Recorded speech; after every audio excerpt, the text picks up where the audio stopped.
Hi, I'm Kranti Sambhav. You're watching Overdrive, and this is the latest Tata Curvv. I know you've already seen this car. You've seen the launch. You've seen our drive review as well. But that was the Tata Curvv EV version, and you can easily spot 2-3 differences on the exterior. One is obviously the front grille, which is more of a closed-off kind of setup in the EV, but the bumper and the front grille looks different. On the ICE version, you have different-looking alloys as well. But this video is more about the ICE version, which gets new petrol engine, new combo with the diesel engine, and we are going to drive both of them.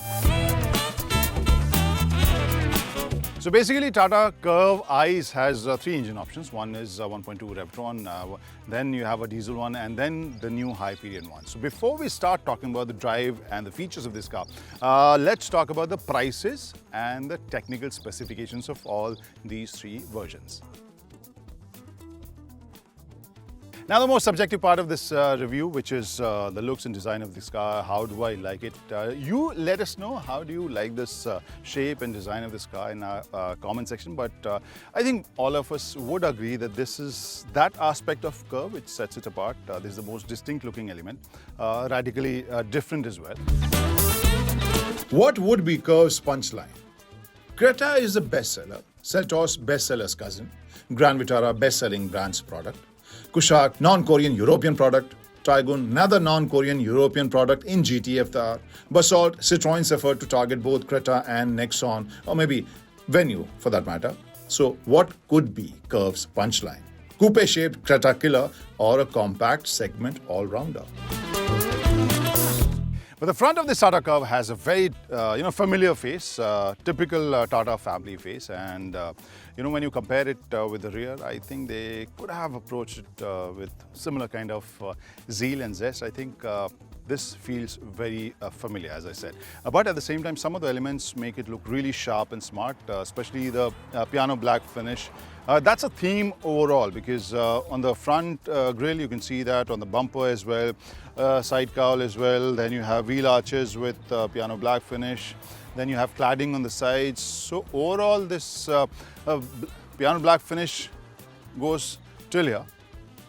So this is wrapped in piano black elements. This makes it look really sharp and maybe higher than it actually is. And somehow this gels well with a glass roof kind of feel this goes with. Now, since I haven't driven the EV version of this Curvv, so everything looks new to me. This whole setup is new, but just like the exterior, you have lots of piano black finish on the interior as well. Door panel has this piano black finish. Then you have this steering wheel panel, which basically has Tata Motors logo when you start it. Similarly, this center panel also has lots of piano black. And right now you can't see all the controls because it's not illuminated yet. But I'll just start the car and then let's see how things change. Now the Tata logo has appeared. Now the controls have appeared as well. And I'll just reduce the fan speed so that I'm audible. On this steering wheel, which is a 4-spoke steering wheel, right side you have ADAS and cruise control and the rest of the information which you get on this instrumentation, which is kind of small. So the font sizes could have been a bit bigger for all the drivers. Overall, it looks sharp and easily readable, but the font size could have been a bit bigger. Then you have this 10.25-inch infotainment screen, which looks obviously modern, because a couple of models back, if you remember, rest of the Tata cars were very modern and nice looking, but some of the screens used to look dated. Not anymore. So this not only looks good, but the response is also nice, and you have lots of features, including wireless Android Auto, Apple CarPlay. Then you have lots of other embedded apps as well. Then you have this dash, which has lots of different, nice soft kind of material over here. Then you have dull metallic finish in the middle. Then you have this dark, maybe wine color. Overall, this looks really upmarket and premium. The gear shift, this is the manual version. This is robust looking, and you have different driving modes: City, Eco, Sport, and electronic parking brake with auto hold feature. This is basically a wireless charging pad. Then you have some space to keep yourself under the armrest. One more improvement is this key fob, which looks very sleek and premium now. So I think most of the customers would like it. So this also gives a very premium kind of feel to the whole package. Then you have ventilated seats. The button for the ventilated seat is on the right, and this driver's seat is basically powered, not the passenger seat. So this is the story of the front row of Curvv Ice version. And how can I forget? A big sunroof. So let's move to the second row of this Curvv, and let's see what kind of space do we get, because as we all know, the moment sloping roof term comes into the picture, then you start thinking about the headroom. And me being 6'3", I'll just see what kind of space, what kind of knee room do we get there. So I have adjusted this seat according to my driving position, and now let's see what kind of package do we see on the second row.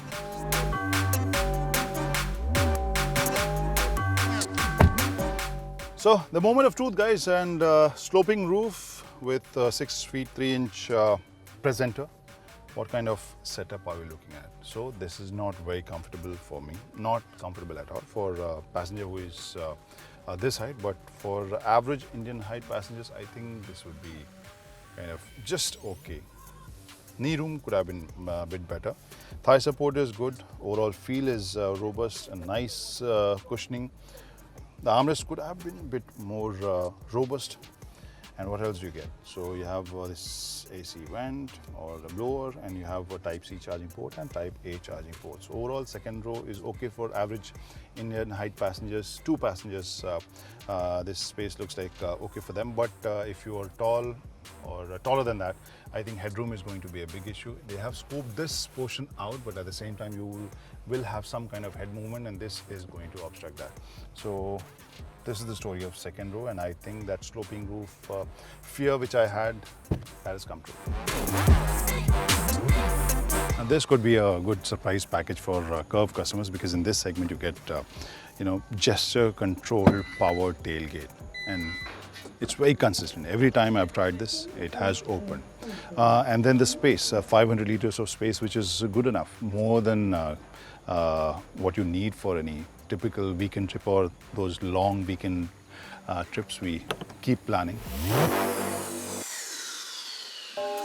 So before we start driving this Curvv Petrol version, let's talk about the highlight of this one. This is fitted with the Hyperion engine, which is the latest direct injection turbocharged engine. This produces around 123 PS, and if we compare this with the Revertron one, then power difference is not that huge. But the major difference, or the main difference, is the kind of torque this produces. This produces almost 50 Newton meters or 55 Newton meters more than the Revertron one. So let's see how that translates on the road.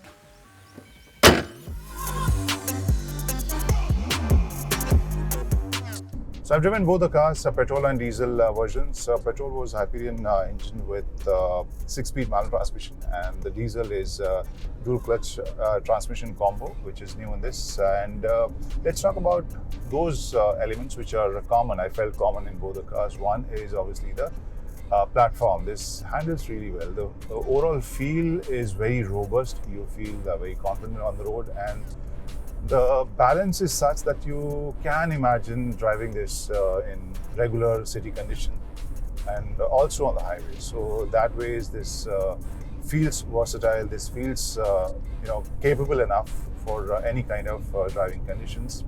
The ride quality I really liked. The suspension setup is not very rigid, not very soft. So overall, this helps in the handling part. Also on a bit faster bends or curves, this handled really well. This gave very confident kind of feedback. So that feel was nice. And on small bumps and potholes, this did transfer some of the sounds, but not the undulation. So that way's ride quality, I think, is sorted. It is very balanced.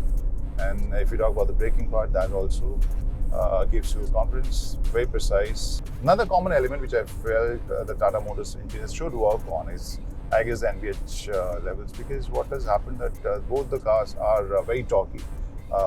Their power output is such that you would want to push it, and in doing so, the noise level could be irritating at times, but that is the case when you're driving fast, you're pushing too hard.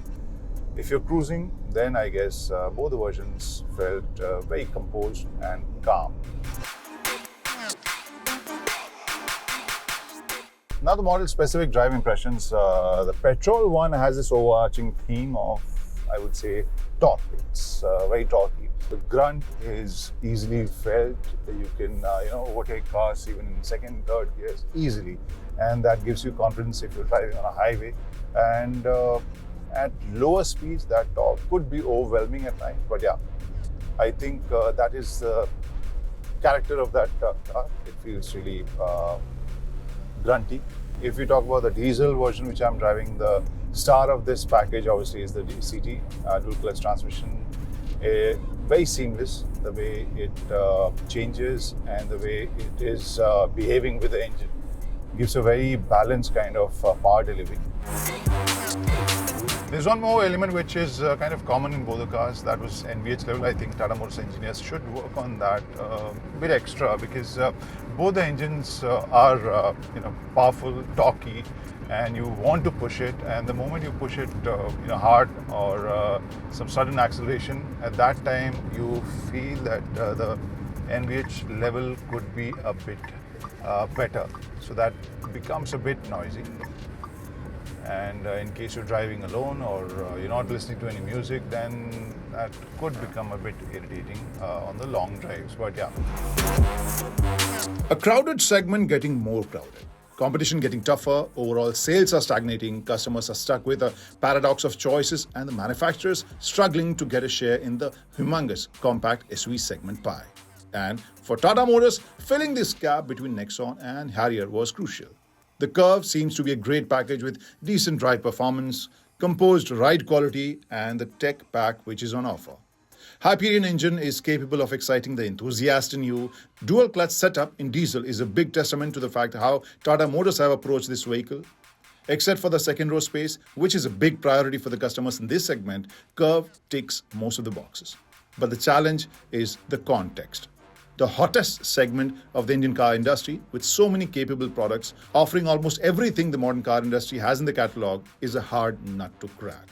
Curvv, for that matter, doesn't seem to be coming in a Creta killer mood. With 3 ICE engine options, an EV version, and a probable CNG option, Curvv seems to be attacking in a unique formation. As we know, strikers make the headlines, but midfielders control the game.